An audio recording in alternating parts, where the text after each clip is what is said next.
Back by unpopular demand somewhat. It's episode 18 of the Debt Row podcast. Once again, Josh Sears is out at sea. No matter what, though, we will trudge on. My name's Davidson Baker, the host of this podcast, along with my Saints fan friend Brad Sears. Wow, Brad Davis. I'm already out of sorts, bro.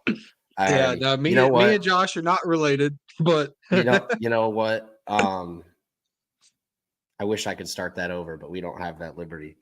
Whatever. No, we're okay. here and we're It's all alive good. and we're ready to get started here, going over the last 4 games that just played over the last few days, the last 2 days in particular.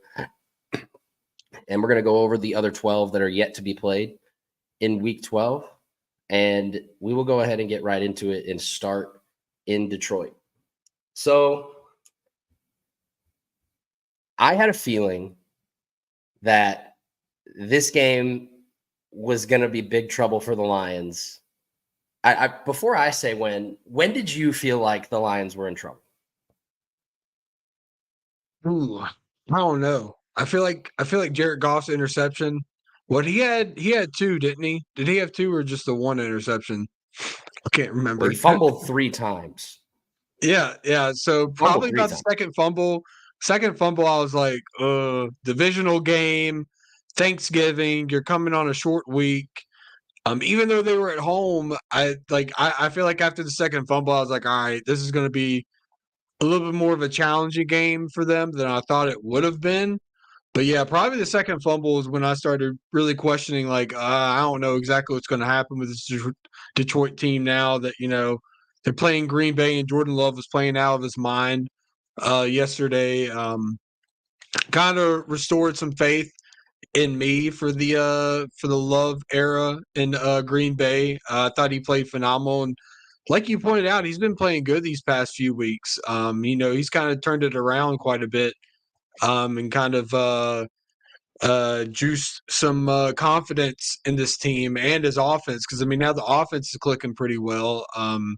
I hate that I didn't start Christian Watson this week. The 1 week that he goes off, he's on my bench. Yeah. But so I'm glad you said Christian Watson, because this will bring me back to where I started. I thought the Lions were in trouble on the first play of the game. First play of the game. When Love went deep, 54 yards to Christian Watson. Watson had more yards on the first drive of the game than he had in all games but one. That was the Raider game where he caught that long pass. Oh my God. All games but Doesn't one surprise this year. Me. He had more yards on the first drive of the game. First play of the game, I knew. Wow. I just had a feeling that the Lions were in trouble. You could not have predicted what was to come in the rest of the first half with all of the fumbles and the miscues and the touchdown that nobody on the Lions believed wasn't going to be blown dead. And all of a sudden, here we are.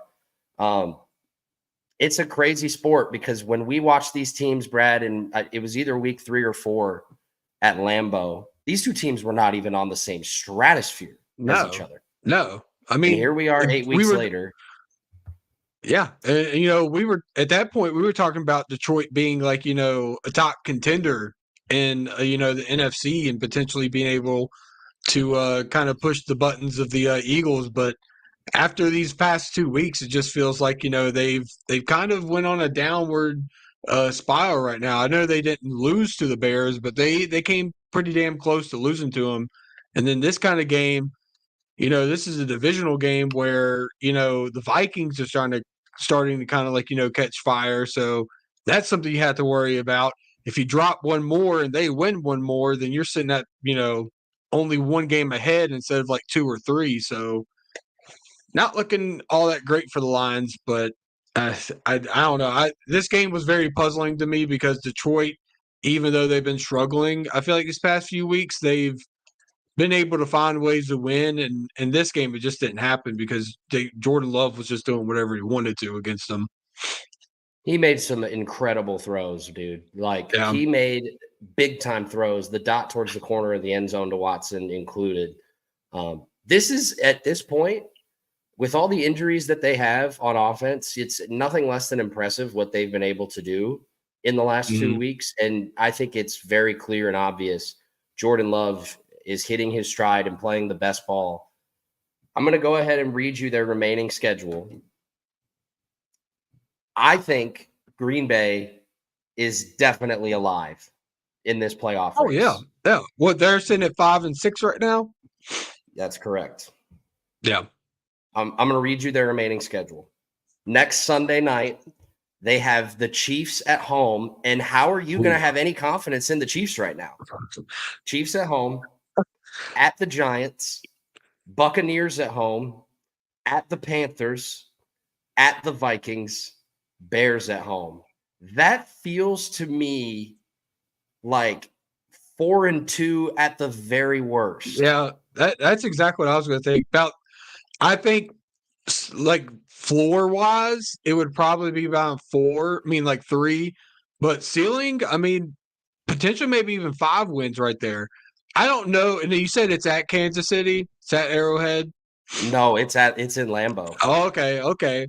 I don't know. I can't see them winning that one. But I don't know, yet again, we're sitting here talking about them, just, taking down the Lions, who, like I said, these past few weeks they haven't been playing all that great, but I mean, they're still, a really good team. So, man, I don't know. I mean, I look at that. I think floor wise, about 3 wins, but ceiling, I mean, they could win 5 games. I think in their remaining schedule, there are games in there that I feel like they could get to 5 wins in that stretch. But I mean, yeah, they're not out of the playoff picture, because right now the Not NFC at all. in terms of wild card spots is kind of wide open right now. So The Seahawks are in free fall a little bit, and yeah, that's kind of going to help after them as last well. night especially. Yeah. And 3 of their next 5 games are in prime time. So, it doesn't get much bigger than playing on Thanksgiving either. This young roster seems to be figuring it out. And on the flip side, the Lions, I mean, They got a tough schedule coming up. These guys have some serious problems on defense, Brad. I mean, I don't know how I'm supposed to take them seriously in the NFC, in the greater picture of the NFC, when you're going to more than likely have to run into San Francisco or Philadelphia if you want to go to the promised land. This defense has holes. Yeah, it's crazy, because at the beginning of the year, I thought it was one of their strengths. Now it's becoming one of their biggest weaknesses, and now the offense isn't really clicking well. So it's kind of worrisome a little bit. I think that they do have enough time to kind of fix it, and adjust things to make it a little bit better than what it has been these past few weeks. But it's becoming a major concern for this team, and like I said, especially for an area of the team that I thought was one of their strengths, is starting to become a kind of liability for this team, especially in this game too. I mean, and even against the Bears too, they kind of let Justin Fields do what he wanted to do.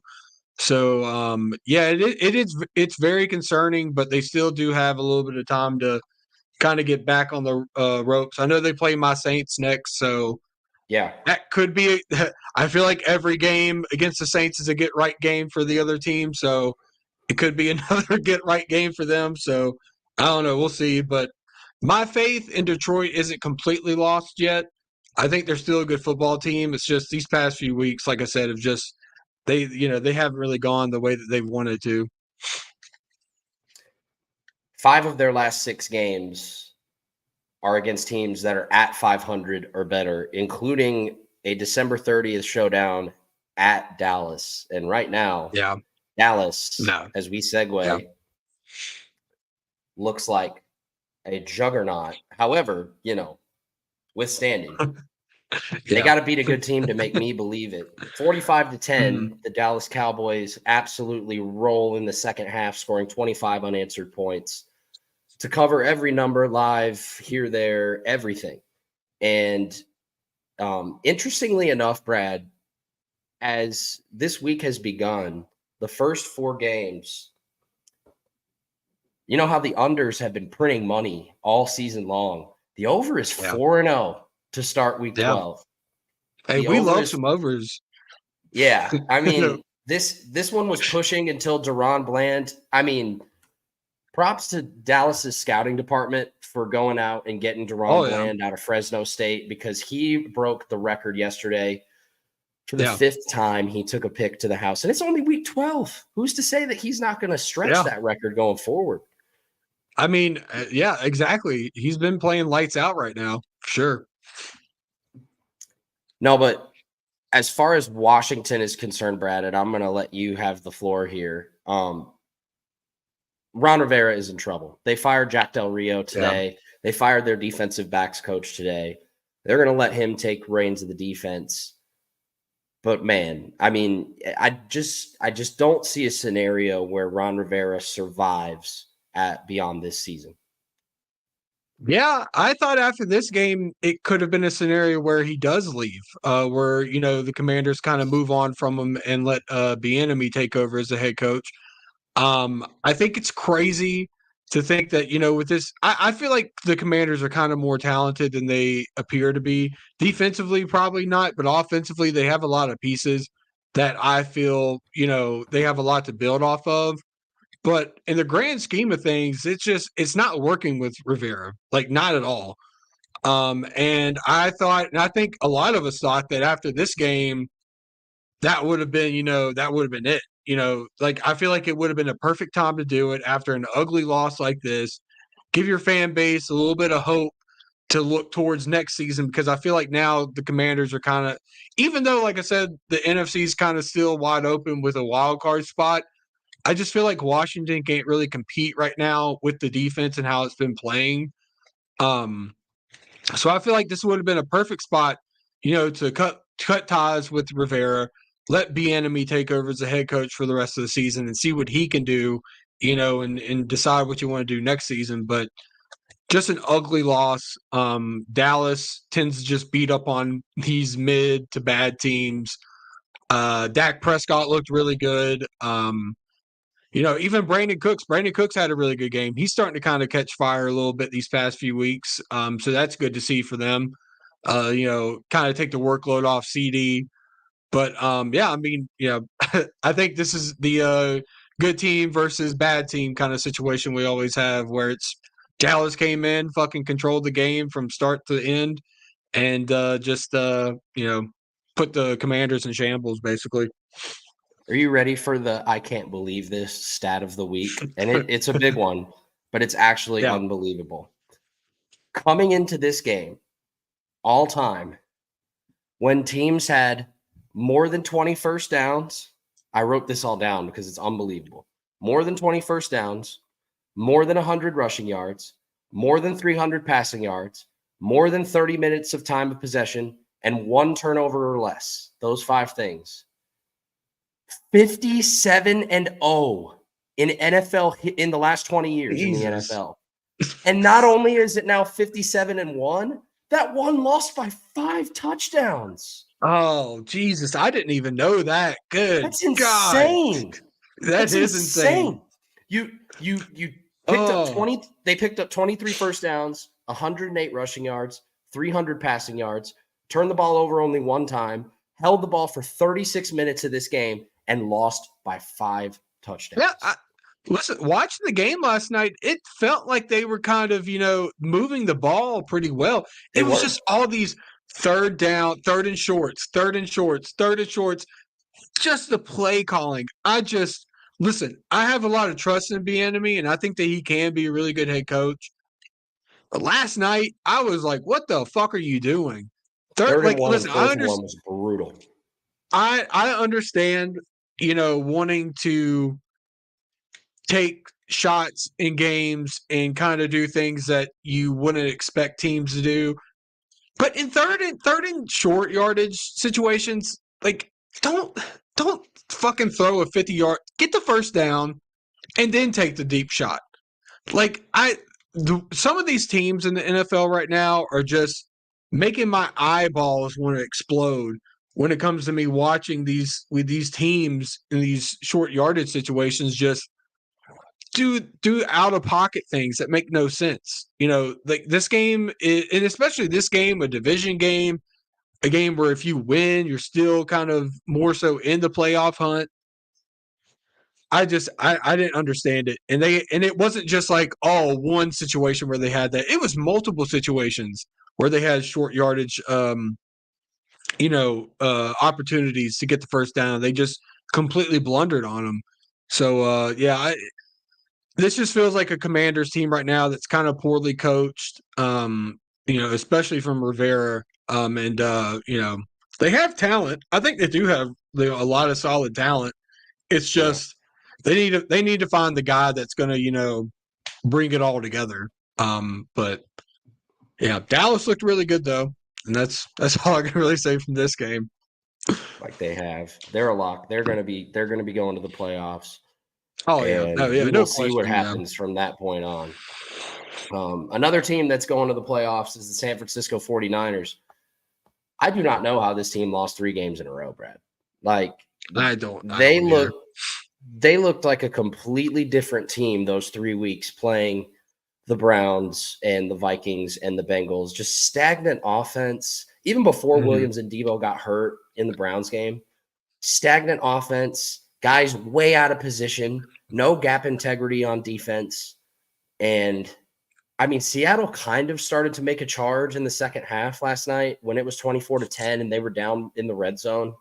But you kind of it just kind of felt like it was always out of reach once San Francisco went up double digits.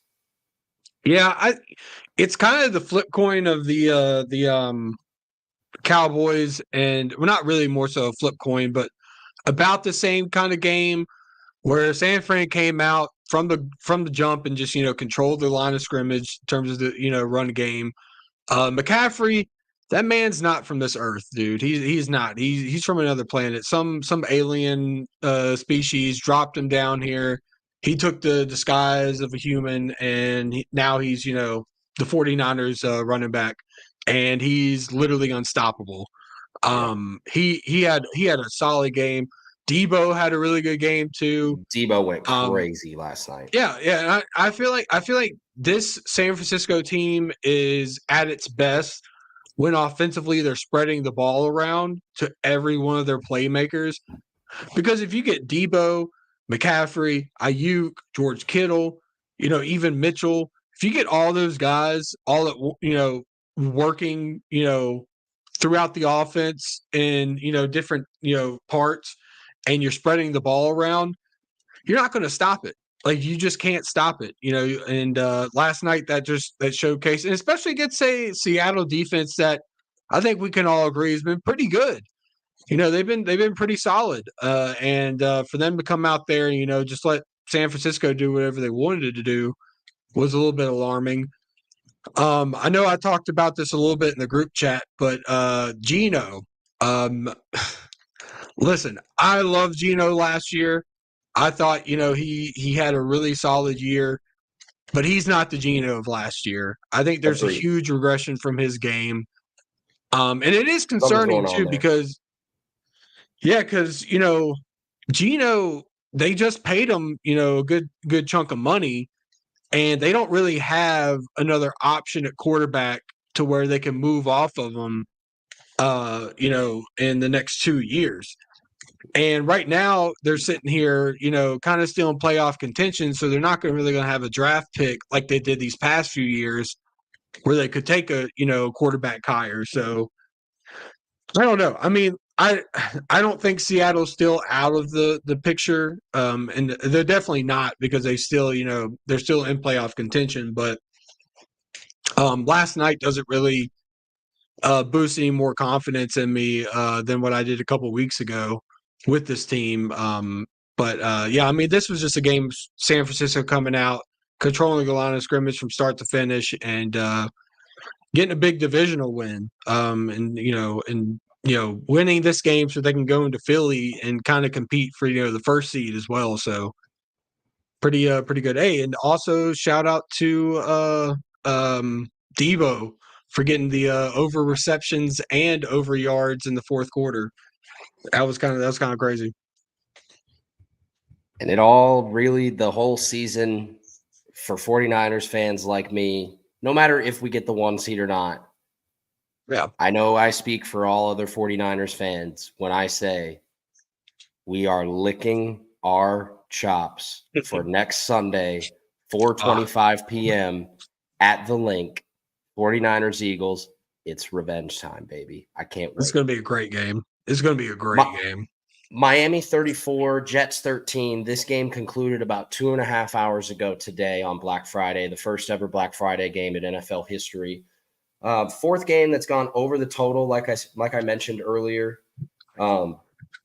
The over is now 4-0 to start this week. I don't believe that has happened in the NFL all season, where the first four games to go final all go over the total. And it was helped by oh my God. If you had Jets plus 6.5 first half or under 20.5 first half, may God be with you. Because at the end of the first half, the Dolphins are trying to throw out routes to the boundary to be able to try to kick a field goal, or maybe even set up a Hail Mary of their own at the end of the first half. They throw an interception with 2 seconds left. It's 10-6. And my God, they bring in Tim Boyle. Kirk Herbstreit says, "We've heard all week about how Tim Boyle has a strong arm." Yeah, we saw that. He launched it into the end zone. Unfortunately, it landed right in Javon Holland's hands. And even more unfortunately, Javon Holland proceeded to take it 100 yards to the end zone. No flags.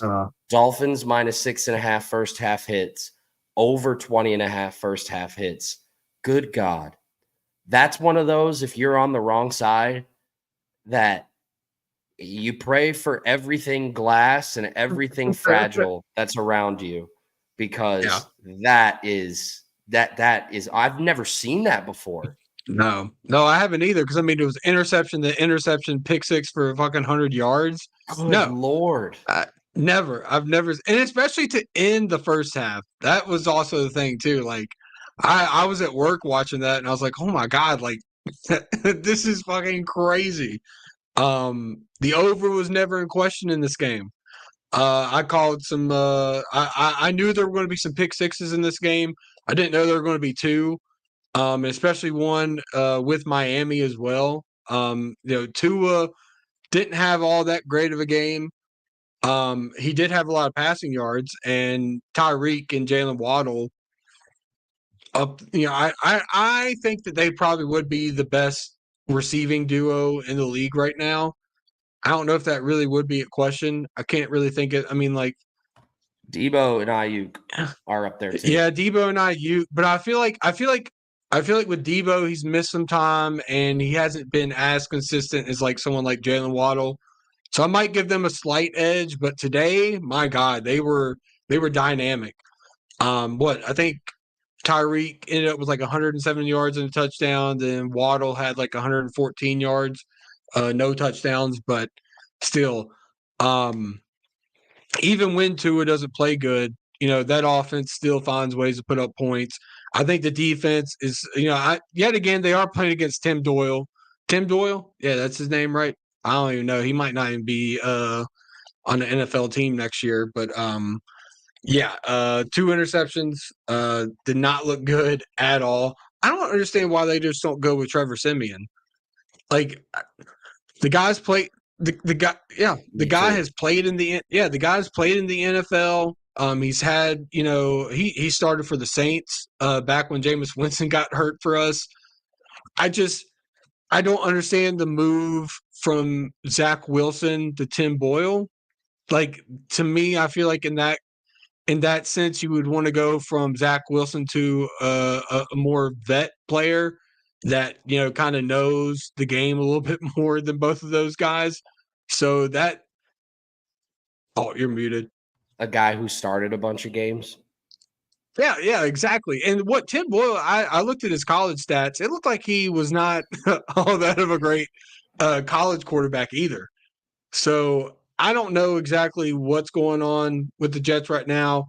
I think they're just kind of in panic mode because this is not how they wanted the season to go. Which, listen, I don't think any of us, foreseen this happening with, Aaron Rodgers not being on this team and having the Jets competing in the AFC. But this is another scenario, just like the Cowboys and Commanders game. Good team versus bad team. Miami's defense. I really like what I've been seeing from Miami's defense. I know that they tend to kind of do this against bad teams, but it builds up a lot of confidence for their roster, especially when I think a lot of people look at Miami and they think that it's just an offensive team. When your defense is coming through and delivering and getting turnovers and getting touchdowns on the other side of the ball, that's pretty huge and a big confidence booster.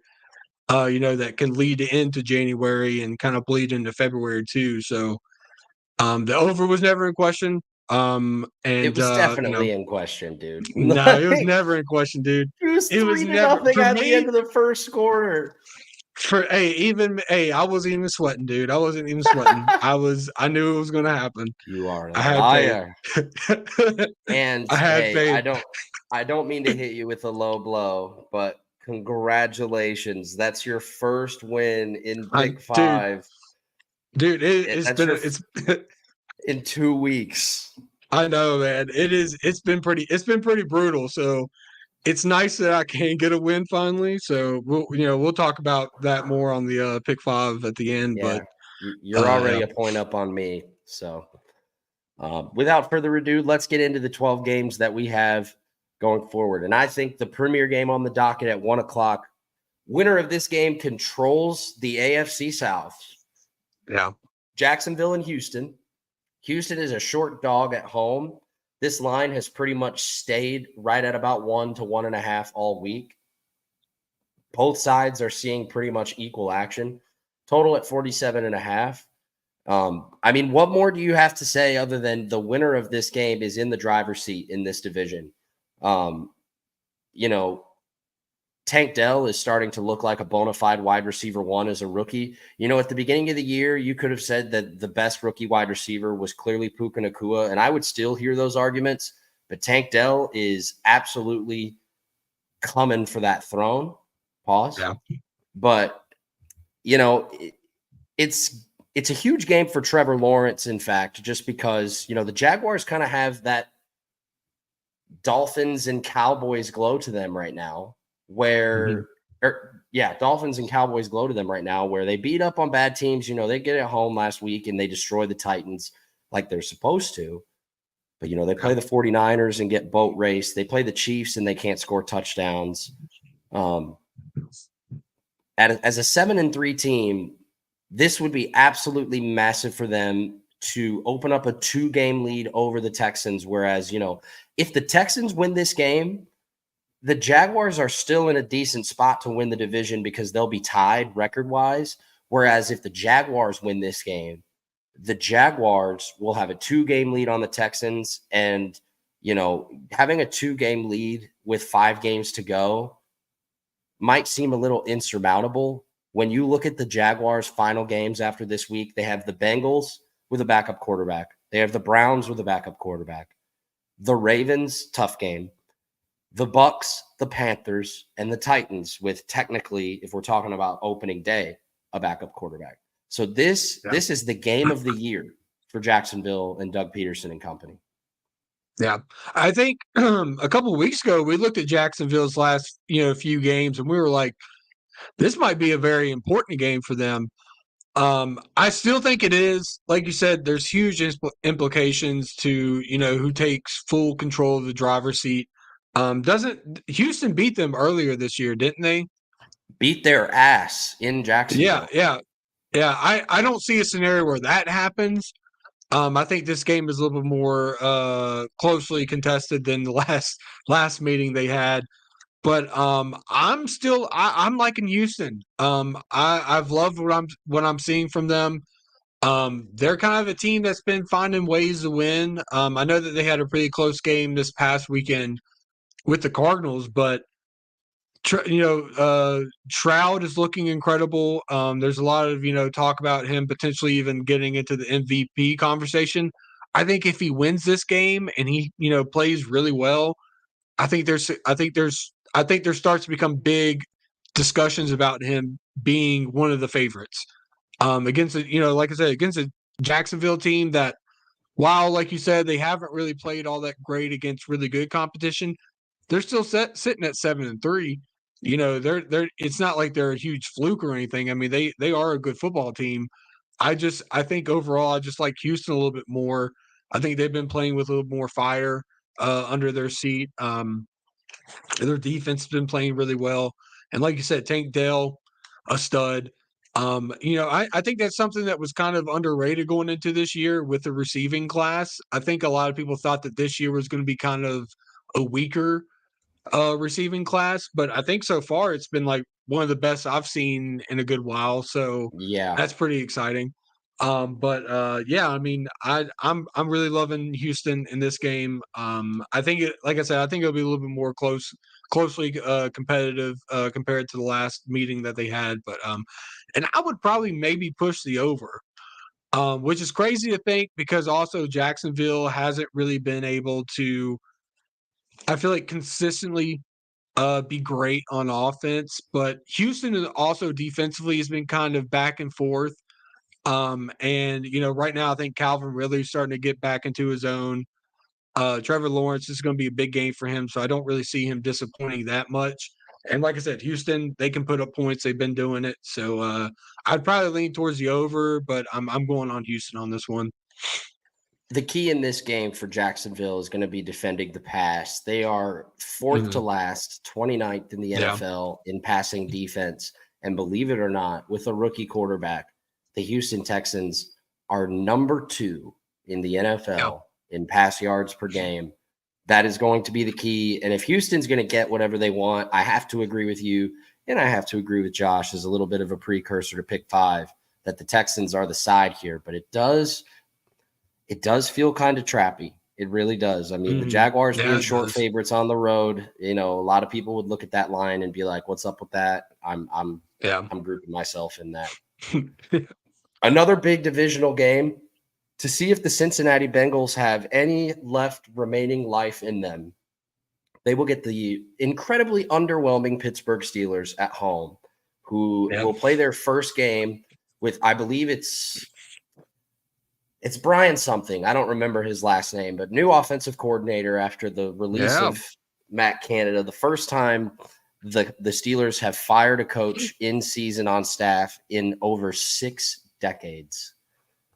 Yeah. It had to have been very bad for it to get to that point. The Steelers are short favorites on the road, 1.5 point favorites. Over under is, I believe, second lowest of the week at 35.5. Pittsburgh, this is going to be the stretch for them where they've got to be able to take care of business against teams they are clearly better than. Yeah. You have Jake Browning on the road, and then I think you have Kyler Murray at home coming to Pittsburgh next week, and then they play the Patriots. Who the hell knows is going to be playing quarterback for them at that point? My belief is, barring injury, that it would be Will Grier. Then Bill you're at the Colts. Go out there and play for him. Yeah, right. Then you're at the Colts, Gardner Minshew. Then you have the Bengals again at home. Then you're at the Seahawks, and then you're at the Ravens. So this 4 or 5 game stretch for them is pivotal. If they want to be able to cross the finish line as a playoff team, they're going to have to lean on their defense and lean on what they do best, is muck the game up. And I'm sorry. I know Steelers fans feel this way. I know for a fact Steelers fans feel this way. Jaylen Warren needs to be getting 80% of the offensive snaps. Yes, period. 100%. No stop. Yeah, there should be no reason why he's only getting 9 to 12 carries. Zero reason. Sit Najee. He's not doing shit. He's slow as fuck. Put Warren in there. He gives your offense more of explosiveness to it. And listen, I think with a run game that Jaylen Warren can bring in, I think that opens up a lot for Kenny Pickett to succeed, because on play action, he's pretty fucking good. Go look at his stats. He's completing about 70% of his passes on play action. Some of the best in the league. Like, you got a lot of these teams with young quarterbacks, you have got to establish the run game. Najee Harris ain't doing it for you. So hopefully, who'd you say their new OC was? He's got to be better than fucking Matt Canada, bro. So he's got to be better than Matt Canada.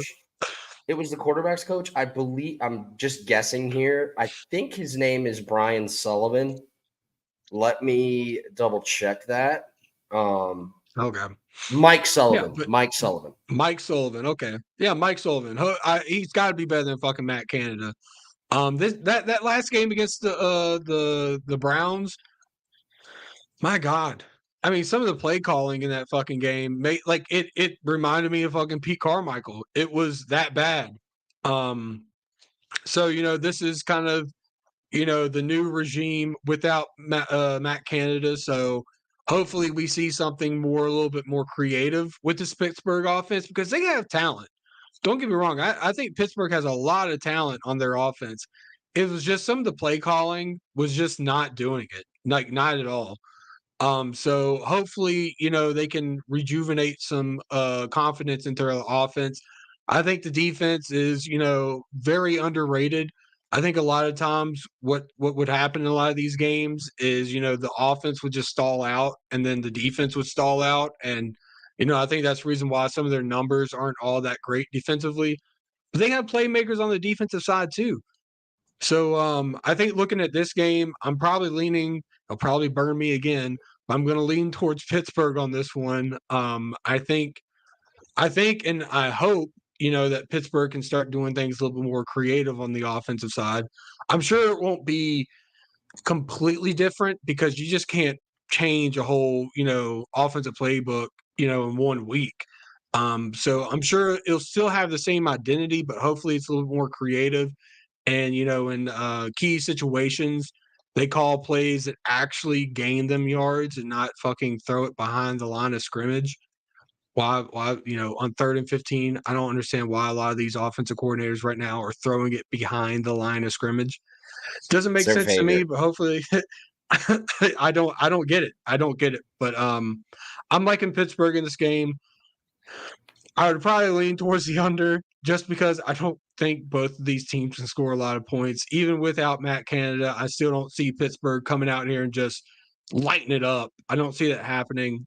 Division game, even with a quarterback that has no experience with Browning, I still think, the game will be pretty close, probably about the same as the Browns game last week against the Steelers. But I'm kind of leaning towards the Steelers right now, but probably come back and bite me in the ass. But what's new? It's all about being creative in this game. I agree with you on that, and it's all about the under as well. Here, the trend in the 1:00 window are big divisional games. And this is also a big one for the NFC South. Your New Orleans Saints travel to the Big Body Bends to take on the Atlanta Falcons. This line has been jumping like a Mexican jumping bean all week long. It has it started. Yeah. It started the week with Atlanta as the favorite. And now if you look around, I know it says 1.5 on the screen, but you can get New Orleans by as big as 2.5 as a favorite right now.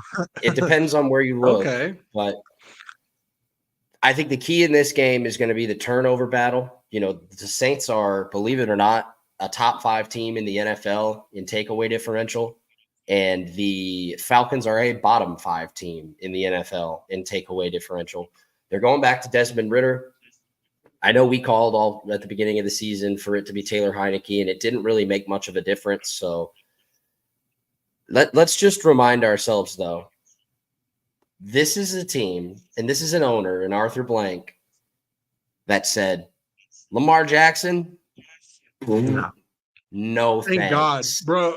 As a Saints Unbelievable. fan, thank God. Thank Unbelievable.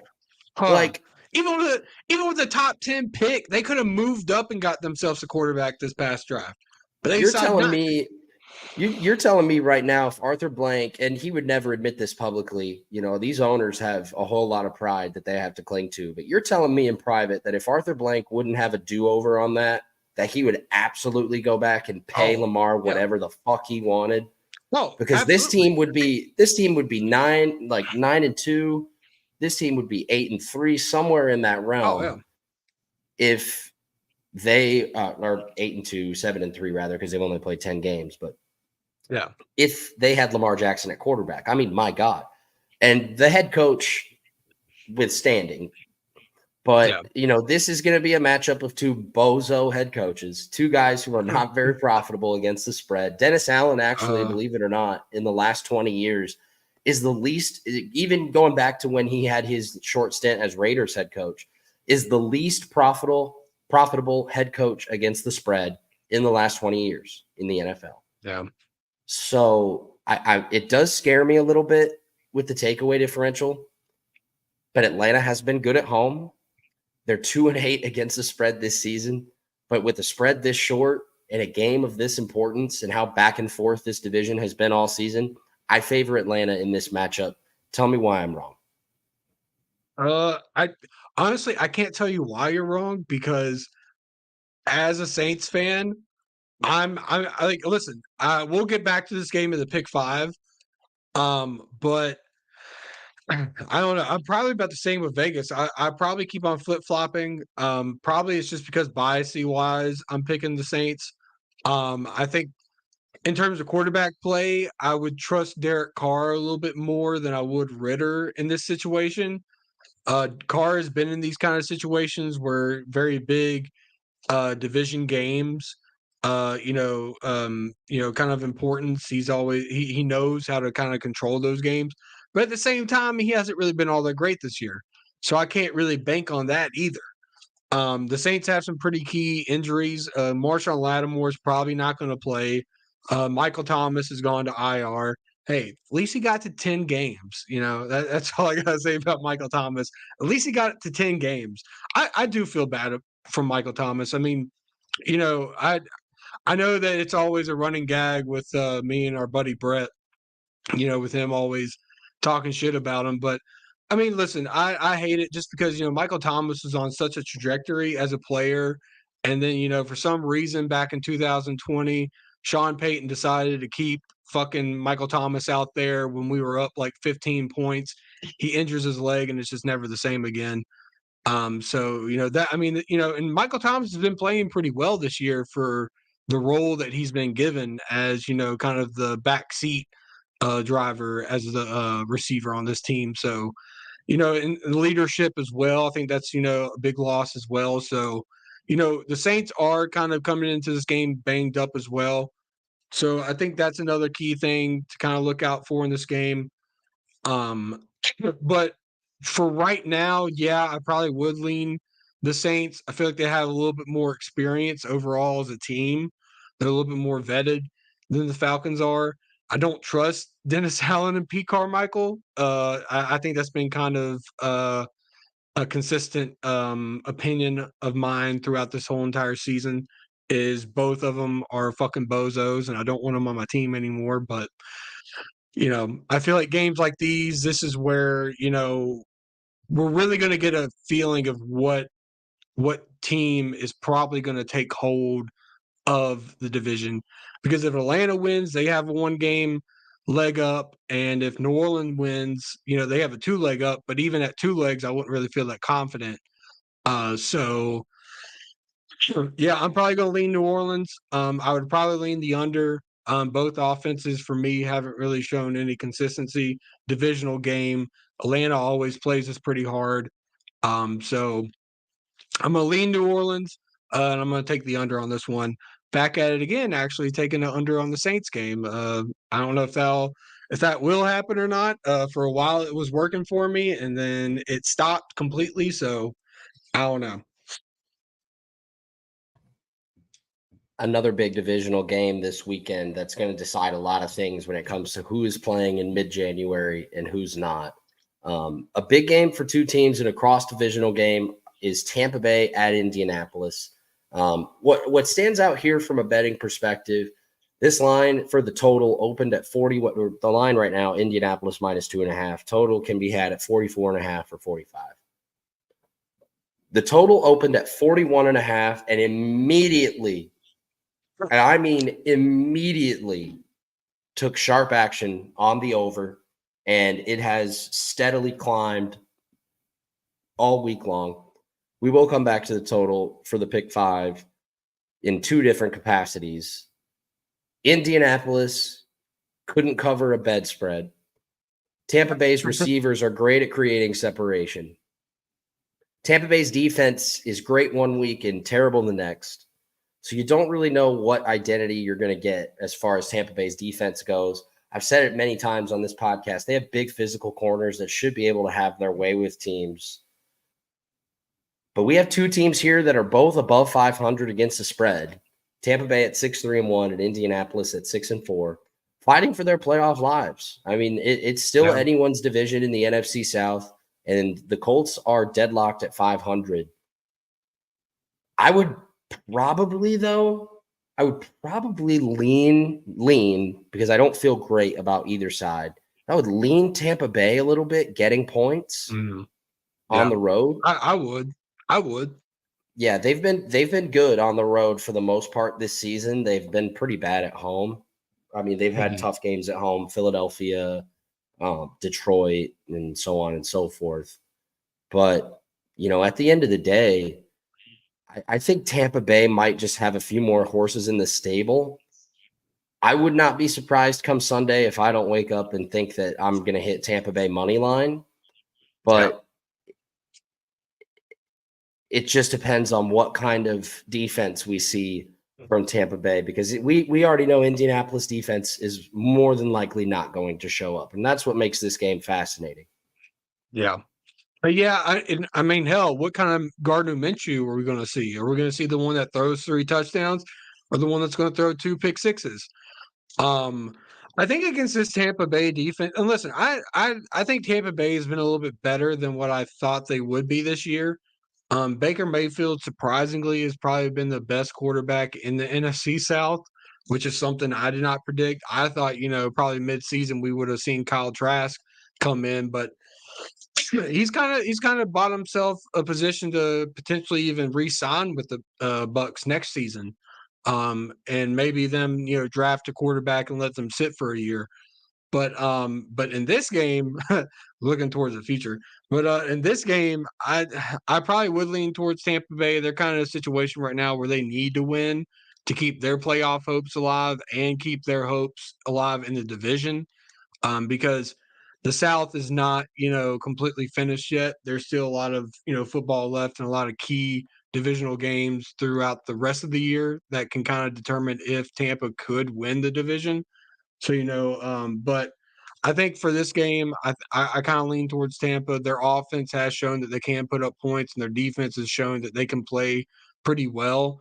And especially a quarterback like Gardner Minshew. There's a lot of worry behind what kind of quarterback play you're going to get from him. So, but I mean, I do also see Indianapolis trying to come out and kind of establish the run game against a Tampa Bay defense in terms of their rush defense that hasn't been all that great this year. So I kind of expect them to come out, get it going with JT, kind of get that play action going on. But for the most part, I feel like Tampa Bay is just I feel like they're fighting a little bit harder for potential divisional championship win, or or a playoff spot in the NFC. It's a big game for both teams. A lot of really important, we're in week 12 at this point, and, the playoffs are only 6 weeks away, and we have a whole lot of teams vying and pushing and pulling for position. Excuse me. We have a game that is not so great, starting with the last 2 1:00 games. A combined 4 wins between these two. Carolina at Tennessee. I got to say, I love Tennessee in this spot. I absolutely love Tennessee in this spot. Coming off getting blown out at home, they hit the road, or they come back home, rather, where they've always been very good. Mike Vrabel, most profitable coach in the NFL over the last 20 years against the spread. And Carolina is in free fall. Don't know who they want to call plays.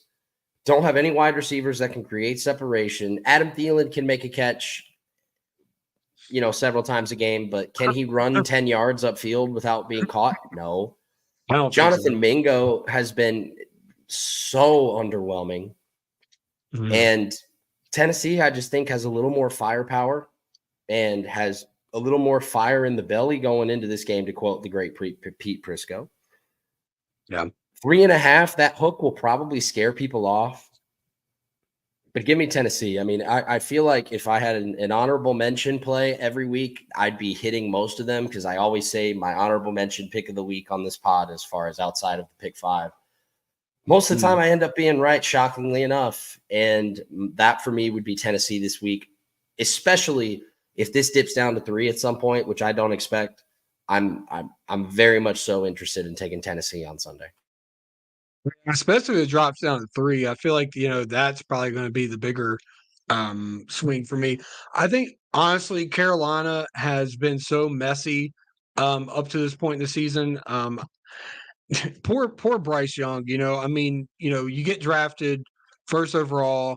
Going into the season, I thought Carolina kind of took, risk at certain positions in the free agency that I thought were going to pay off. I thought Miles Sanders was going to be better than what he was, but he clearly hasn't been. Chuba Hubbard's kind of taken over that spot as RB1.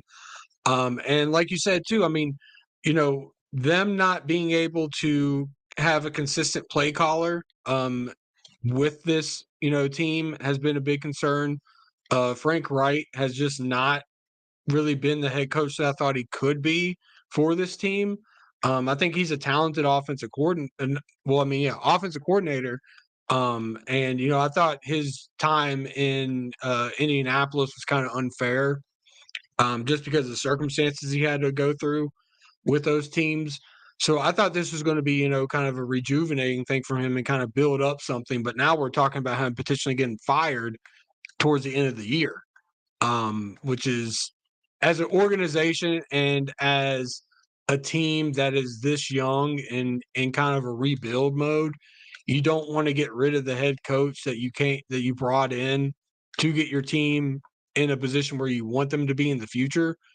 But for this game, yeah, it's Tennessee. Tennessee, I feel like, is the overall talented team. Even at the quarterback position.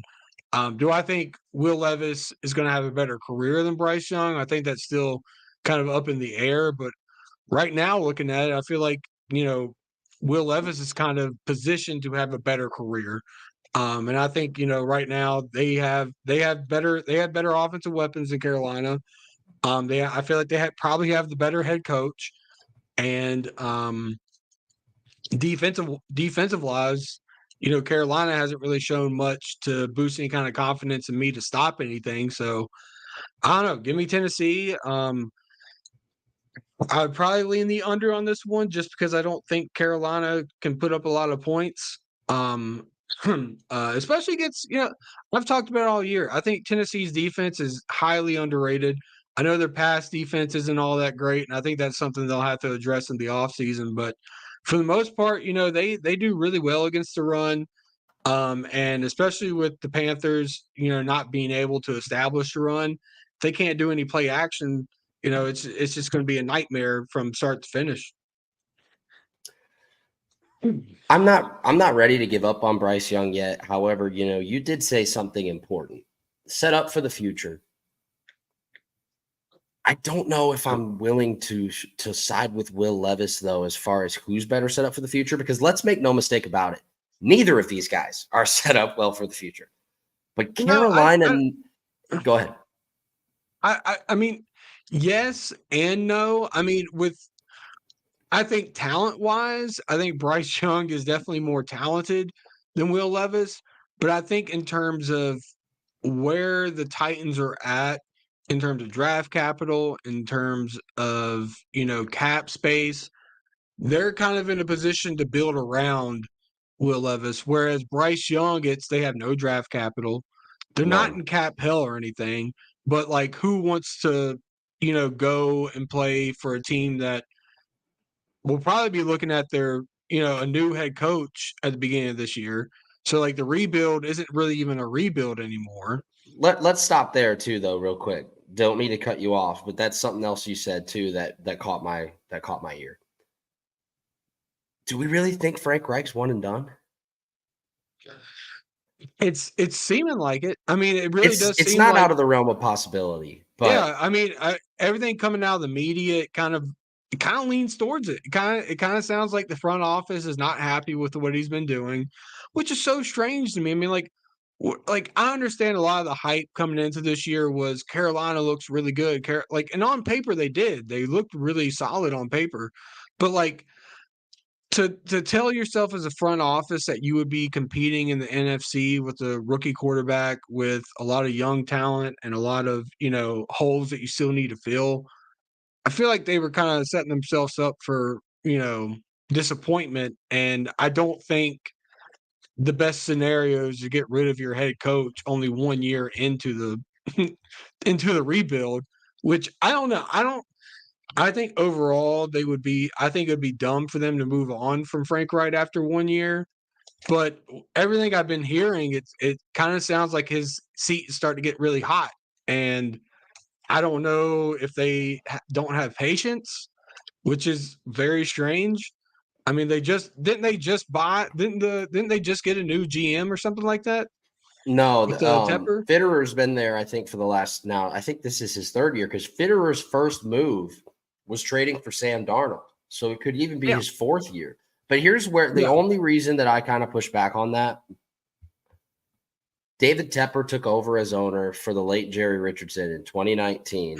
That's what it was. And think about it. If he lets Frank Reich go, he would be on his fourth head coach in 5 years. Yeah. 4 and 5 years. Or 4 and 6 years. 4 and 6 years. Because he let Matt Rule kind of go as long as he could. He had Rivera, he had Rule, he has Reich, and then whoever the incumbent hire would be head coach number 4. Yeah. I don't know. I think these owners and their egos matter a lot in these situations, especially if you're a big hedge fund guy. Oh, like if you look into Major League Baseball at all, like Steve Cohen, big time hedge fund guy with the New York Mets. I mean, all this guy does is spend money, and he thinks that that's the way to go. I mean, these owners, you just never know what they're going to think. However, it does not look good for Carolina. I would lean Tennessee in this spot. The Tankathon Bowl, please, can we not talk about this game for too long? The New England Patriots at the New York Giants. Miraculously, the Giants are catching 3.5 at home, the lowest total of the week, and the second lowest total of the season at 33.5. Bill Belichick today, while I pull this up, I'm going to pull up the exact – did you see Bill Belichick's press conference today? No, I did not. I didn't get a chance to check it. Okay. So what did this man say? Okay. So today, in the most Bill Belichick fashion ever, he said, I've told everybody to be ready to go. Hopefully that's what they're doing. And talking about the quarterback, whether it's Mac Jones, whether it's Bailey Zappi, whether it's Will Grier. If you ask me, if you put a gun to my head right now, I think it's going to be Will Grier. But we'll probably. He said, quote, I've told everybody to be ready to go. Hopefully that's what they're doing. I'm not going to announce starters at every position or whatever. Bill, we didn't ask for every position. We asked for one position. Every day we will be ready to go. Someone asks, is it mostly Mac and Bailey taking the first reps in practice? Bill, I've told everybody to be ready to go. Even though you've told them to be ready to go, have you settled on a guy yet? Bill, I've told everybody to be ready to go. In very classic Bill Belichick fashion. That's we're on to Cincinnati. I've told everybody to be ready to go. I think it's going to be Will Grier. However, my God. I texted Josh on Monday when I saw this line. This line smells like diarrhea. Why are the Giants catching 3.5 at home? And look, Tommy DeVito isn't Joe Namath by any stretch. No.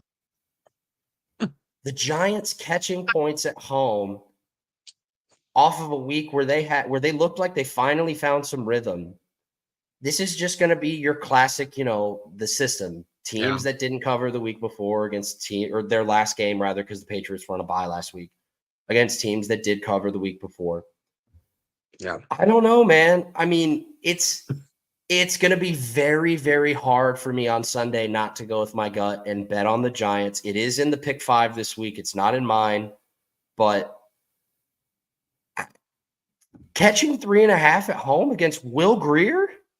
Really? Yeah. Bro, this is a game that I'm not going to watch like at all. Listening to that Bill Belichick, you like I'm I told baffled. everybody to be ready to go. I am baffled. I think we all agree a shoe-in Hall of Famer head coach, arguably the best head coach to ever do it. We're watching his decline just completely go like at hyperspeed at this point. I cannot believe. I want to know if any of those quarterbacks even know if they're going to be starting or not. That's what I really want to know. I couldn't imagine. I could not imagine Bill Belichick, one, does not have a clear cut starter for this Sunday. And two, I could not imagine him not announcing that until kickoff. If he were to do that, you gotta get them. He's You going gotta to get him do the that, fuck by out the of way. there. He's You going to have to do get him that, the by the fuck. way. You have to get him the fuck. I don't care if it's Bill Belichick. I don't care if it's fucking Jesus Christ. You get them the fuck out of your locker room because that just creates so much more just fucking manic craziness in your locker room that right now probably isn't all that great. I mean, Mac Jones, we've heard a lot of rumors of him losing the locker room with the guys. And now your head coach isn't going to announce a starter until kickoff Sunday. Nah, fuck that. You can't let that continue to happen. You cannot let that continue to happen. That is just that's pitiful football. I mean that's poorly coached football coming from a guy that is one of the greatest to ever do it. I think it's become abundantly clear that Bill Belichick does not want to be there anymore. I think it's clearer than day right now. And I just fuck this game. Honestly, fuck this game. It's gonna be ugly. Give me the under on it, bro. Fuck that. Both teams are not going to score even probably 20 points, bro. I mean, hell, this might be a 13-10 type of game, like a 13-10 type of game. Give me the under on this. I can't do. I don't think Bill Belichick's defense is going to come out and play bad. But if he does exactly what you say he's going to do and announce the starter at kickoff, Yep. He's fuck going to. no. Give me the under then. Give me the under. I know it's crazy to sit there and look at 33.5. But bro, I mean, like I'm not gonna I wouldn't even touch either side, bro, because that is just insane. I cannot believe I'm completely blown away by that. Coming from, like I said, from one of the greatest head coaches to ever do it, to sit there and do that kind of shit. When's the last time you ever heard a head coach ever do that? At kickoff, three quarterbacks. College coaches do it all the time. Start. Well, 3 quarterbacks is a different thing. College coaches do that shit all the time. Like Saban's done it multiple times before. Oh yeah, yeah. But I mean, like at that point, you have you feel confident in those 2 quarterbacks. You know, if you're saving because like Jalen, like just a scenario, Jalen Hurts and Tua, both of them are really solid quarterbacks. You can go either way. Fucking Mac Jones. You don't feel confident in him. Bailey Zappi, you don't feel confident in him. And who's the other guy? I just forgot the other Will guy. Grier, and he's going to be the starter. Will Grier is going to be the starter. Was that just announced, or you think that's going to be? No. I'm pretty confident. I think Will Grier is going to be the starter. That's 3 guys you don't have confidence in, and you can't make up your mind before kickoff who's going to be starting. Fuck that. Give me the under. This game sucks. Yeah, this game does suck. My most heartbreaking loss to a bet this season. Giants Commanders last week in a teaser. My teasers, dude, I hit probably 12 teasers last year. I've hit 2 this year. Oh, Jesus. And I'm done betting them. I won't bet them anymore. I think I'm 2-10 betting teasers. I had under 46.5 it as in this game as the last leg that needed to hit. Everything else had already hit. It was 12-14 going into the fourth quarter. And not only were there 24 points scored in the fourth quarter, when Sam Howell threw that interception to Isaiah Simmons and he took it back to the house with 20 seconds left, I felt my soul leave my body. It's just one of those. It's just a bet that you lose, but like at the end of the day, it's just like, come on, man. Yeah, dude. Another low total is we head to the 4:00 slate. Cleveland at Denver. Total is 36. Denver is a short favorite at 1.5. There are a lot of split opinions on this game and a lot of people going back and forth. Josh texted me at the beginning of the week and said he loved Cleveland, and obviously he flipped to Denver because Denver was in his pick 5. But today he asked in our group chat if he could make a switch, something we have not allowed all season. And reluctantly, I sent him the eyebrow raised emoji and said, that's okay. Even though, I mean, really, like, who am I to say that's my decision? But regardless. Yeah. Denver -1.5 at home against Cleveland. They have won 4 games in a row and are rolling right now and can be above 500, believe it or not. When they started the season 1-5, a win over Dorian Thompson-Robinson and the crew at home this weekend can put them above 500. Here's my only beef with this line. Traditionally speaking, I think the line should be bigger. I think it should be like 3. I think it should be maybe 3.5. Yeah. But that shows you how little faith Vegas has in Denver, even though they've won 4 games in a row, and even though they're at home, and even though they're playing a backup, even third string technically quarterback, a rookie third string quarterback. I don't know where to lean in this game. I think this game is one of the more fascinating ones for the weekend for me, between 2 teams that are thickly in the playoff race, Brad. Yeah, I think it's pretty easy. I'm picking Denver. They've just been on such a hot streak right now. Defensively, they've been playing a lot better than what they did in the first half of the season. Russell Wilson has quietly had a really good year. He's kind of bounced back from last year. Which hasn't really been talked about that much. I feel like Sean Payton's kind of taken a little bit of control over what he had envisioned this offense would be. And like I said, they've been on a roll. Like you said, they've won 4 straight against some pretty good competition too. Not like, some cookie cutter, mid teams. I mean, they beat Kansas City, they beat Minnesota, they beat the Bills. I mean, listen, the Bills game, in hindsight, they probably shouldn't have won that game, but they did. They hung around that game too. So they've been beating some pretty quality teams. And I think right now Cleveland is just in kind of a disarray right now. They don't really know exactly where they stand amongst, some of the teams in the AFC after losing Watson. Defensively, they've been pretty good. One of the best in the league. But I think right now Denver is just a little bit hotter. I feel like that they're really pushing for a playoff spot. And they've beat some pretty quality teams. So I'm gonna kind of lean Denver on this one, especially at home. And I probably lean the under. I just don't see Cleveland being able to put that many points up as an offense. So I probably lean Denver, and I probably lean the under on it.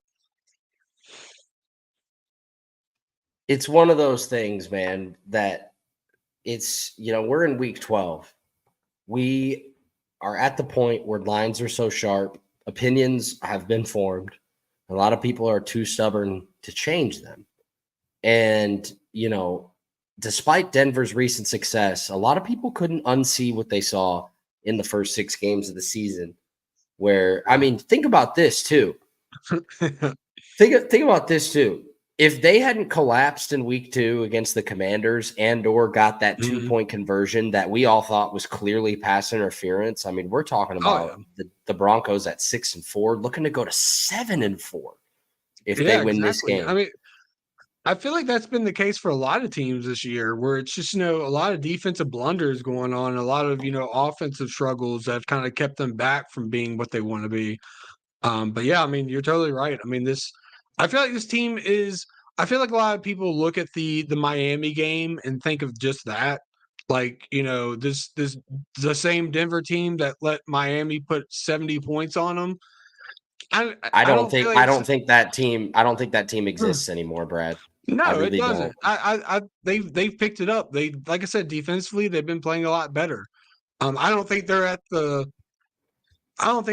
point where they were a couple of years ago where, they were a top 10 defense, but they've definitely picked it up, from that Miami game. And like you said, they're not the same team from that Miami game.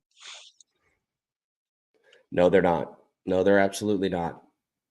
Yeah. Another team that isn't the same as they were at the beginning of the season, my new cash cow, my lovely little Arizona Cardinals. Just like my Rams, Spoiler, dude. No. spoiler alert. I'm going to bet them again for the third week in a row. Yeah. I think Cooper Kupp is heavily weighing on this line, and I think he's weighing on this line way more than he should. This line has been moving back and forth all week, but it's been right at about a pick 'em all week long. The Cardinals at this point are 1.5-point dogs at home, over under 44.5. Sharps at the beginning of the week took big stabs at Arizona when they were underdogs. And then throughout the week, before it was announced that Cooper Kupp is going to play, the Rams started taking some action. It ended up becoming favorites again. And at this point, they still remain as favorites. I'm sorry. I respect Cooper Kupp, Triple Crown winner, all that. I love Arizona in this spot. And I think the Rams, they cashed for me last week in a 2-leg parlay with them and the Bills in the most spectacular, electrifying fashion ever. Yeah. But for 55 minutes of that game, the Rams were anemic on offense. They couldn't pick up first downs.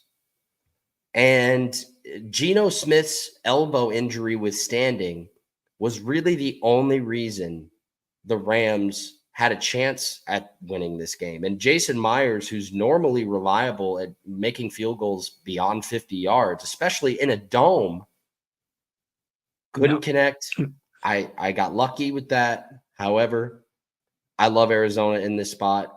I feel like this is going to be a completely different offense than what the Rams saw earlier this year when they played at SoFi. I love, love, love Arizona in this game.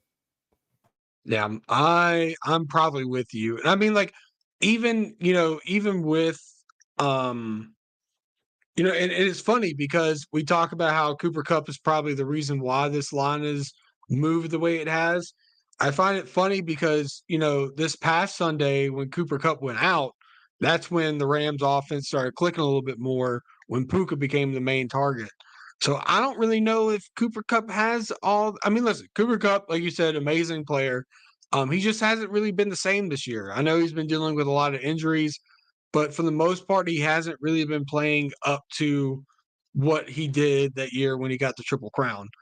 Um, for me, it probably is Arizona on this one. I've loved how they've been playing these past few weeks, especially Kyler Murray.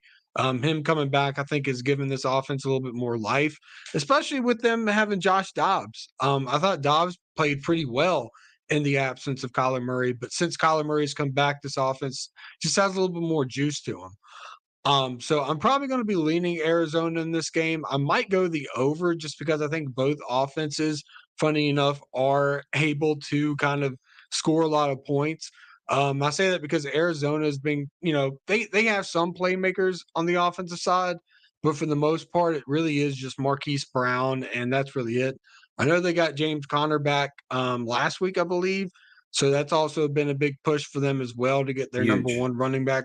Yeah, but I think I'm with you. I'd probably lean Arizona in this game.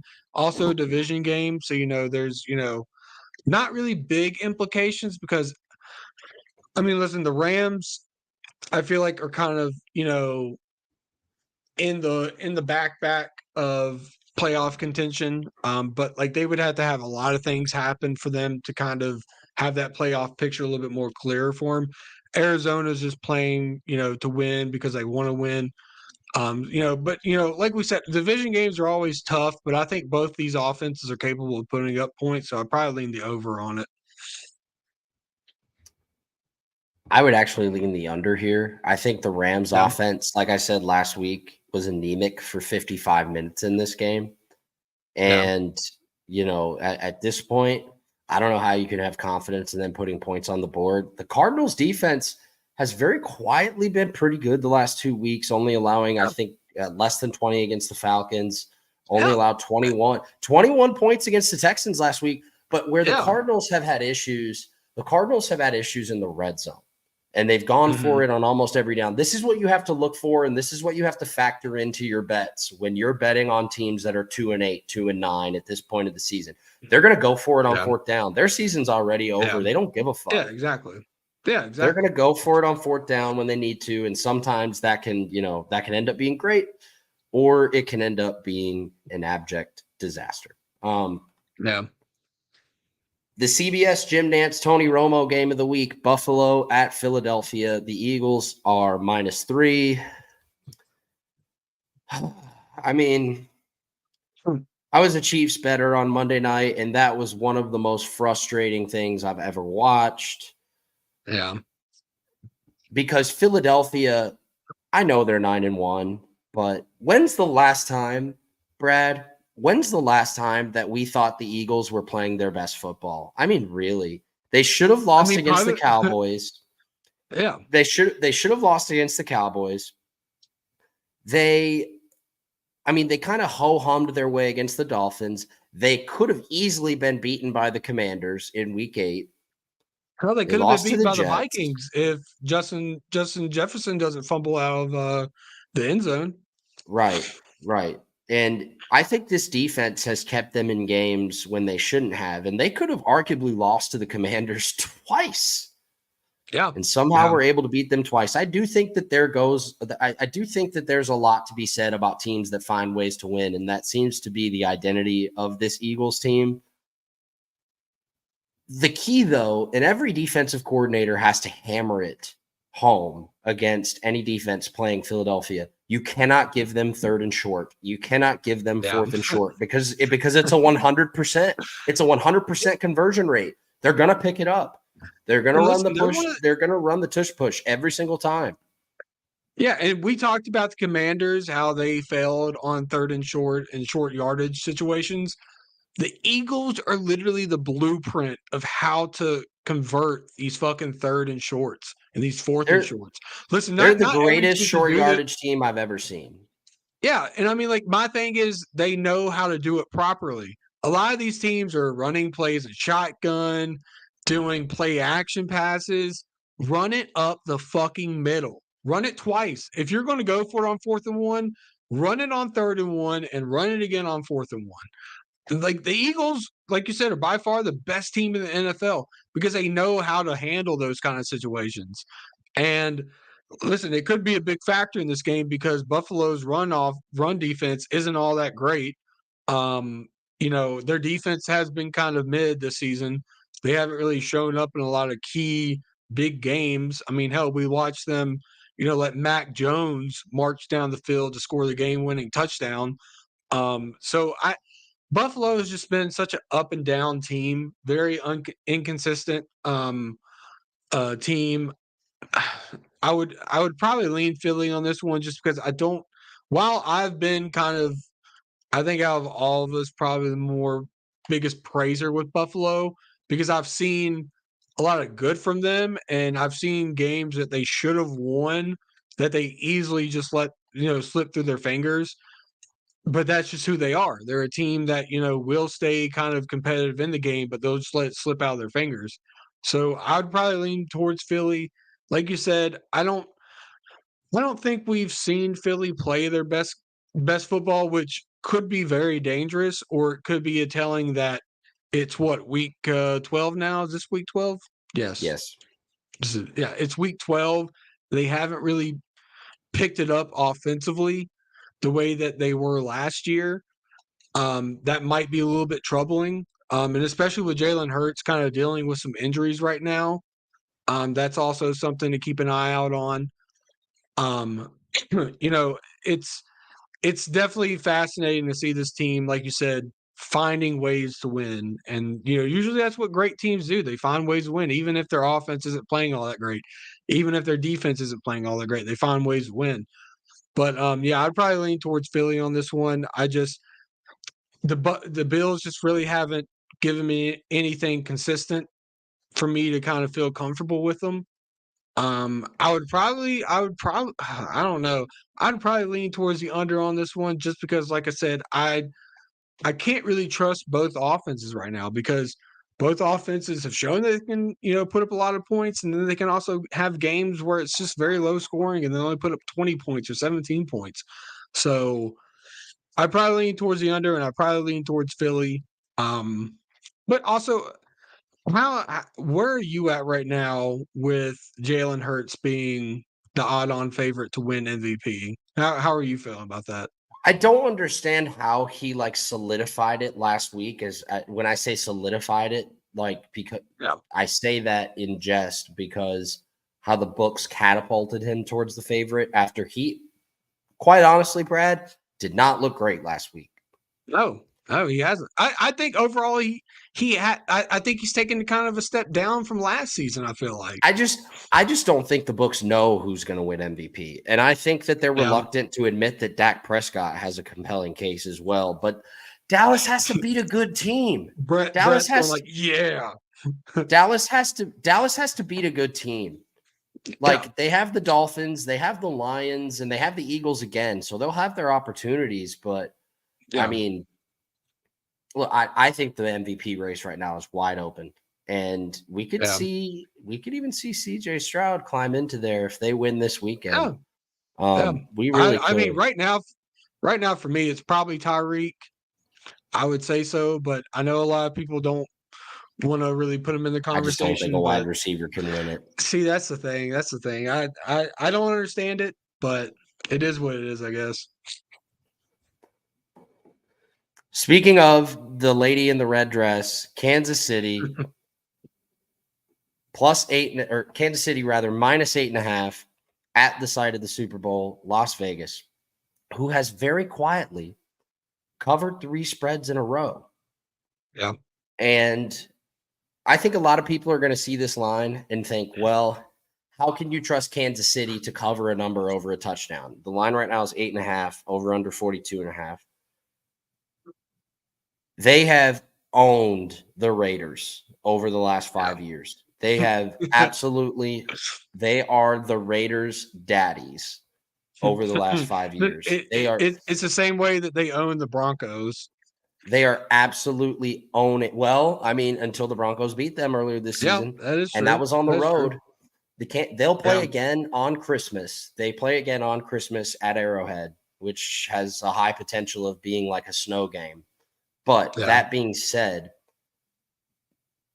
I tend to kind of feel like, even though it's square, Brad, how can I have any confidence in Kansas City covering a big number? Their offense in the second half looked like the Jets' offense against the Eagles. It looked really bad. These receivers are dropping passes. They're running the wrong routes. They can't run the ball. Other than Pacheco being good for that every so often Angry Birds run that he has for 15 or 20 yards. That only happens once a quarter. Yeah. Kelsey won't play. Travis Kelce, even though people will say he's having a down season, he will not have as bad of a game that he had on Monday again for the rest of the year. Oh, yeah. No, it was pretty pitiful. But still, I circle back again, and like I said, I know it's square to think this way. But how am I supposed to have any confidence laying over a touchdown on Kansas City right now? Because I don't really have confidence in. I listen. I know, the Raiders have been on this kind of hot streak here lately, but they played against some pretty poor competition, and I'm not ready for me to feel any confidence in them being able to cover this number, especially against a Kansas City team that I think right now, like you said, they're kind of looking at the game they just came off of, and it's not really all that pretty. Especially with all the drops, man. You as a receiver, you have one job, to catch the ball, and you have a wide open opportunity to take the lead in the game and the potential game-winning catch, and you drop it. And not even just that, but there were so many other drops that were happening, fumbling issues. But I think despite all of that, I feel like Kansas City is going to come out here and kind of get right game for them. I don't see Aiden O'Connell being able to put up points against this Kansas City defense that I think is really good. I think this might be the best Kansas City defense we've seen in a good while. So, but to what cause? The offense has let them down, and that's crazy to say. Yeah, and I have a feeling, I don't mean to cut you off, but like I have a feeling that Kansas City in very Kansas City like fashion is just going to do what they've done the last few seasons and just steamroll on offense the rest of the way, or at least get hot when the time is right. Yeah. Which I mean, that's what happened last year too. I mean, I think we tend to overlook I think we tend to overlook how important Juju was to that offense last year because he was their number one guy last year. And you take that away and it's like they don't all they have is like obviously Travis Kelce was their number one last year, but I'm talking about like a receiver, wide receiver stance. Juju was their guy last year. And it took them a while for them to kind of pick up and also for him to pick up as well as their, primary receiver. But this year it's just, halfway through the year, it's just hasn't really been the case with Kansas City. There hasn't been that one receiver that has stepped up. And, I've talked about many times, I'm so surprised that they didn't try to go out and get anyone to kind of like, boost up that receiving room, which is kind of surprising because just no one in that core, I feel like, has really stepped up to be that guy. But even after all that, I still feel like I don't see a scenario where Kansas City lets the Raiders cover this number. I don't like I feel like the Raiders right now, they're kind of in kind of a weird funk where they're playing pretty hot. But like I said, they haven't really played against any really good competition. So this will be the first game that they played against a really good defense and an offense that, while might be a little bit, staggering right now, is still capable of putting up points. And it still has playmakers around the offense that can do things. So I know it sounds crazy. I know there's not a lot of confidence right now in Kansas City, but I would definitely side with Kansas City on this one, and probably the under too, because it is a divisional game. We've seen a lot of those games hit the under. I would probably lean towards the under, but I don't see Aiden O'Connell being able to do much against his Kansas City defense. And you might be right, but it's a big number. It's a big number on the road. I do always lean divisional unders. To Sunday night. Yeah. And this is the season for the Chargers. Yeah. This is make or break time. Just to get to 5-6. Baltimore on the road, laying 3 and a hook. And this line has kind of hovered anywhere between 4.5 and 3.5 this week. I don't think the public has really decided what side they're on. By the way, also, I hate to circle back, but I put in these lines. I hate to circle back, but talking about the last game we just talked about, the Chiefs and the Raiders, it was 8.5 today when I was putting these spreads in here. It's 10 now, Brad. It's 10. Okay, yeah, no, in that scenario, yes, give me the Raiders because that is a lot of points. It's ballooned up to 1.5. Maybe the Sharps know something we don't. But that being said, and on top of that, the Rams are now 2.5 favorites against the Cardinals, which I love. Yeah, give me the Cardinals on that one. Easily. Anyway, this spread has stayed the same, 3.5. Ravens, Chargers, Sunday Night Football, and the Charger season is on the line. I look for the Ravens in certain scenarios to kind of lay an egg, and I feel like this might be one of them. Call me crazy, Brad. Especially after last week, I declared the Green Bay Packers dead and declared the Chargers as that being their game of the season, and I went to bat for the Chargers. You and I both did. Yeah. I kind of like the Chargers in this spot. I really do. I think with their season on the line, at home, with not really a big home field contingency, but what? We think a bunch of Ravens fans are going to show up to SoFi? I balk at that notion. I don't know. I mean, there are a lot of Baltimore fans out there, not just within Maryland and whatnot. It's not like the Steelers or the Cowboys or the Packers or anybody it's like not. that. But I mean, we've seen a lot of LA games where the away team, like their fans overtake that stadium. So like I wouldn't discount it. I wouldn't discount seeing a lot of more purple than there are yellow or blue. But yeah, I I wish I could. I wish I could be with you on this one with the Chargers, but I just can't do it. Like I can't. I don't trust Staley. I think the offense has been kind of up and down. Herbert's having a great year. Don't get me wrong, but this Baltimore defense it might be the best they've played this year besides Kansas City. I feel like I'm trying to think of other teams that they played this year. Let's be honest, though. They were letting Jake Browning complete passes on Thursday night. Yeah. Oh, yeah. I'm not all the way out on Jake Browning quite yet on a different subject, but you're not. With Staley. I don't know. Not all the way out. I have seen more from him to kind of get a feel of exactly what he's going to be. But sure, what is it? No, I was just saying sure. Oh yeah, to go on this, I can't trust the Chargers. And after what Staley kind of did in his presser last week, I feel like he's on the brink of kind of losing this locker room as well. And if the defense comes out and kind of puts up another dud, especially against a Baltimore team that isn't going to have Mark Andrews, which is a huge loss for them. I absolutely hated to see that. Absolutely. But with a Baltimore team that is kind of banged up offensively, if they just let them come out there and just hang up a bunch of points on them, and the Chargers offense becomes more stagnant, compared to what it's been these past few weeks, I could see a situation where Staley's probably out. I know that we've been clamoring for it. I know we've been, hooting and hollering for it.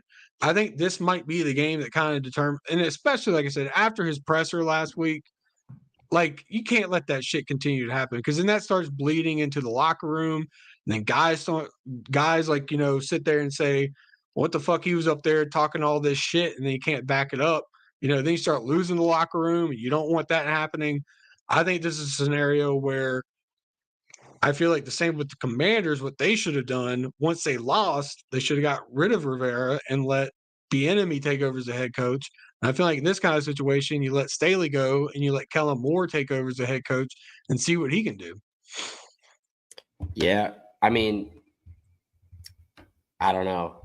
I think the Mark Andrews factor is a big factor. And I also think that, he may not have lost the locker room yet, but if they lose this game, it's over. It's over. Yeah, no. Monday Night Football, the Pastronaut is at home getting 3. -3 against the Chicago Bears, our last game to cover of the week, over under 43.5. I'll say it right off rip. Total's way too high. Total is way too high. Yeah. Hey, but if T-Bags was playing, then I would take the over. If the total would be like 38.5. The total would be like 38.5 if T-Bag was playing. T-Bag's playing, dude. They're easily dropping 40 points. Give me a break. Give me a break. Minnesota was the hottest team in the league up until last week when they lost to Denver. Those who were smart enough to take Denver money line rather than laying the points were very sharp on that. This guy. Because you felt like it was going to be a close 1 or 2 point game in that regard. But now Minnesota is, I wouldn't say back against the wall, but you don't want to be 6-6 coming out of this game with Green Bay breathing down your neck and another game against Green Bay to go coming down the stretch. I do kind of like Minnesota in this spot, coming off a week where they didn't cover. However, it's going to come down to the skill position players. Another week without Justin Jefferson, and the week before the bye to where he'll be fully healthy come week 14. The Bears, though, have an opportunity to really play spoiler here, and I still think that they feel like they have a lot to play for. And Eberflus at this point is coaching for his job.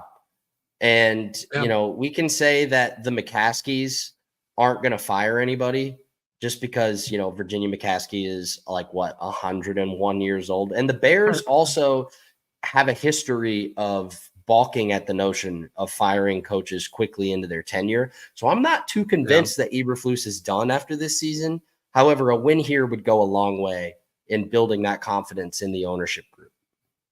Yeah, and I mean, they played pretty well last week against the the Lions. I mean, hell, they had the opportunity to win that game. But just a few things didn't go their way. But I probably would lean Minnesota in this game. I think this is a situation where they see an opportunity to get another division win, go into the bye, get healthier, and hope and pray that Detroit loses against us. Don't think that's going to happen, but they'll be praying for it. And then it becomes a situation where they're only one game behind with Jefferson coming back, with the offense getting a little bit more in rhythm with Josh Dobbs, the defense playing pretty well. I just feel like this is a game where Minnesota knows it has to win before going into their bye. This is a pretty crucial win for them. So I while I've liked what I've seen from Chicago since Justin Fields has come back, I just think Minnesota needs this one a little bit more. So I'm probably going to lean towards Minnesota. I'd probably lean towards the under division game. It's a recurring thing. They're always, probably the move when it comes to these totals.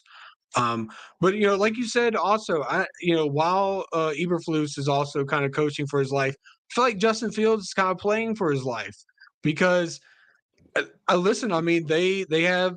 I feel like they're going to have an opportunity to potentially get the first overall pick, and then also have a high draft pick as well. So they'll have two, pretty high draft picks, and if they wanted to, they could move off Justin Fields. If they don't, they could build around him. But I think it really does come down to how Justin Fields plays these last few, games for the rest of the year, and if he can stay healthy. Hopefully he can, because I mean, I think there's still a lot with Justin Fields. Agreed. Yeah, with talent wise, it's there. It's just it's going to take a little bit more time, but I don't know. I don't know if the front office with the Bears have the patience, and especially if they land the first overall pick, then it becomes a situation where do you pass up on a generational quarterback, or do you stick with the guy that's still kind of figuring it out? So Yeah, it's going to be a big week for both teams in terms of agreed. implications for the future. Agreed.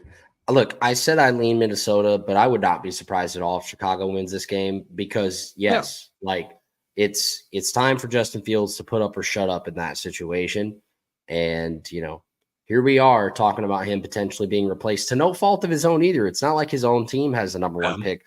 The team that they traded with in the last draft has sucked so bad that they are in the driver's seat for it. All right. So, pick 5. Brad and I are both a game through it. The updated standings are at the bottom of the screen. I am barely clinging on to a half-point lead over Josh, who has been scorching hot over the last 2 weeks. Josh is 7-3 in the last 2 weeks. However, even though I am, technically 3.5 games, 4 games record-wise behind Josh, I have picked more upsets correctly than he has and have lost less locks than he has. So therefore, I hold a half a point advantage. And I'm already going down at a deficit this week because I'll go ahead and do my pick 5 here. My first pick in the pick 5 lost woefully after the Cowboys dropped 25 unanswered points. Well, really 32 unanswered points, but 25 points unanswered in the second half. 32 unanswered points, Brad. And we, like I said, we circle back to that game and all of those things, the passing yards, the rushing yards, the turnovers, the time of possession, all that. 57-0 in the NFL in the last 20 years when a team has done that. And not only is it 57-1, I mean, that's the most unbelievable stat I've heard all season. But I'm 0-1 already this week with the meat on the bone still to go. No Thanksgiving pun intended. So number 2, Indianapolis, Tampa Bay. We grabbed the number at 43.5 when we submitted our picks on Wednesday night. And like I said on the pod earlier, that number has rose to 44.5 and even 45 at certain books at this point, opened at 41.5 and has grown to 3.5 or 4 points higher.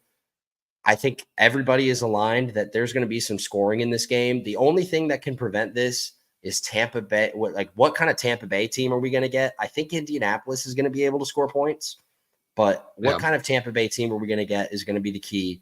I love the over in this game. If it gets to 45 or 45.5 by Sunday, I may have to rethink it, but I'm still very heavily considering betting this on Sunday. I got to see it from Jake Browning. My third pick is Pittsburgh -1.5. As much as I hate laying points with Pittsburgh, even if it is just one, I got to see it from Jake Browning, especially against a good defense like the Pittsburgh Steelers. So give me Pittsburgh -1.5. These are typically the games that they win, and the total is low enough to where I think if Pittsburgh's going to win, it's going to be a situation where they can win by more than 1 point. My lock, and we have a lock fight, and we'll come back to it. Atlanta -1. I love Atlanta at home. Wouldn't it now be plus? Well, but so with how we've done it all season long, when we make our picks on Wednesday night, those lines lock in place. So now it would be +1. However, I did not foresee the lines changing. I would have loved it a lot more at +1 because if the game ends in a tie, I win. If the game ends in a tie now, I lose.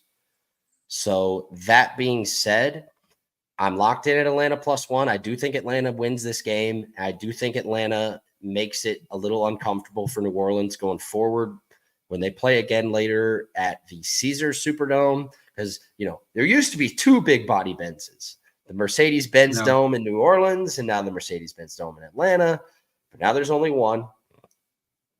And maybe the Mercedes-Benz gods have something for me here. I like Atlanta in this spot. Give me the Falcons. I hate betting on Arthur Smith, but I love the Falcons in this spot.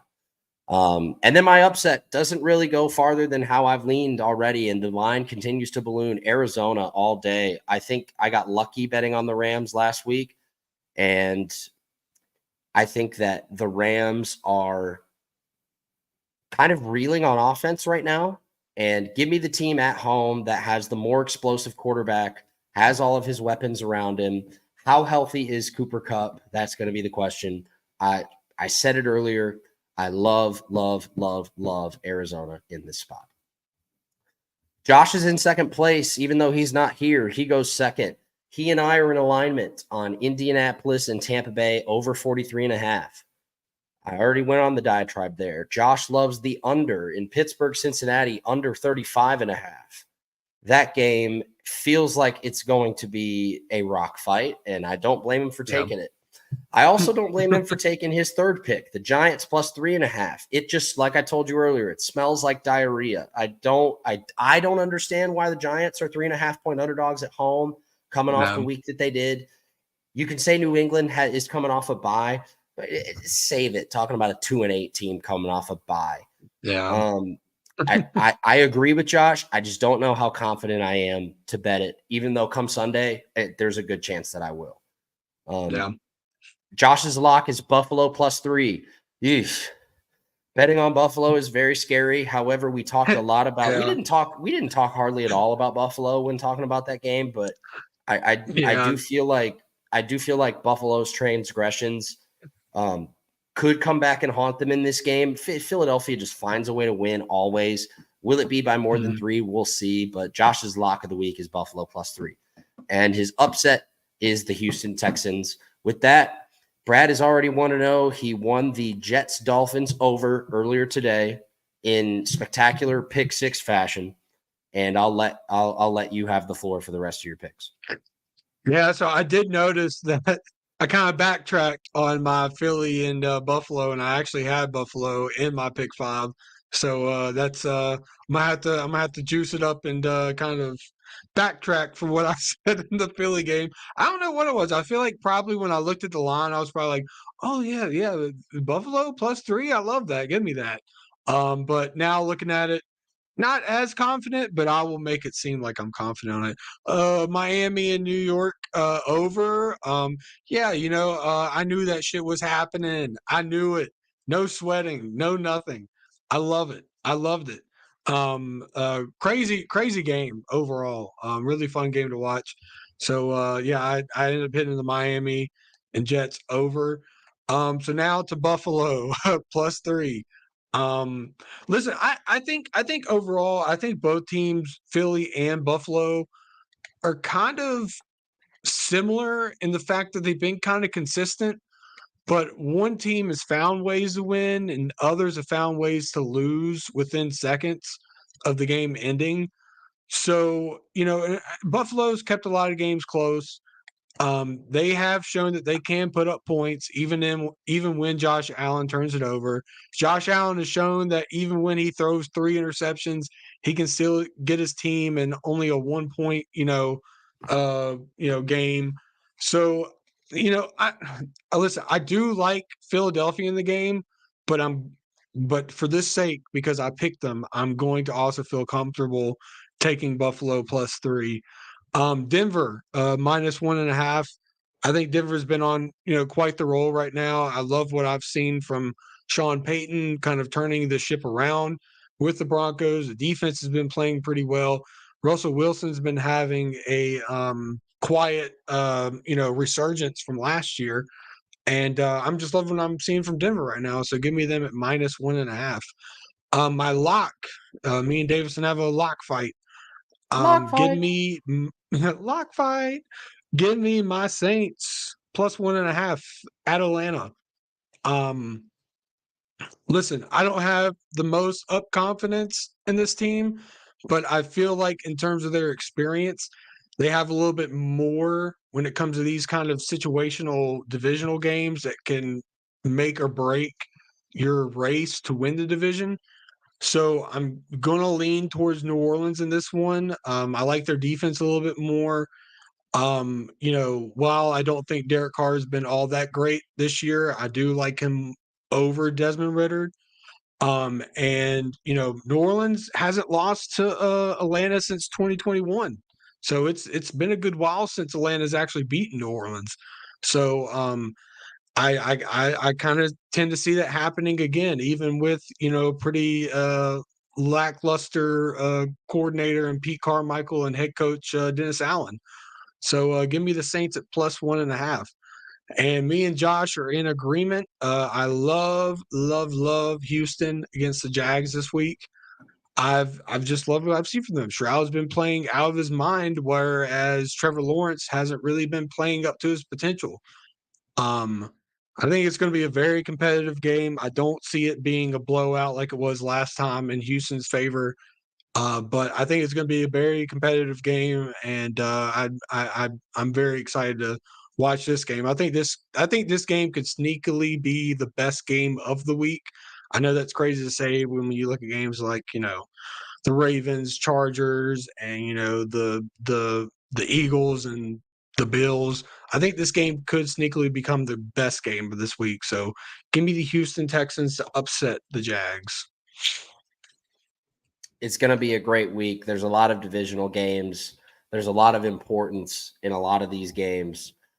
Yeah. We had a great pod tonight, the two of us, bro. We really covered a lot and really went all in on a lot of these games, and I hope that we covered everything to suffice what we're going to see on Sunday. I can't wait until next week. Hopefully, finally, we'll have Josh with us, and we'll have all three of us back together. Josh has been here in spirit, so absolutely. But until then, episode 19 next week. We'll see you then. See you.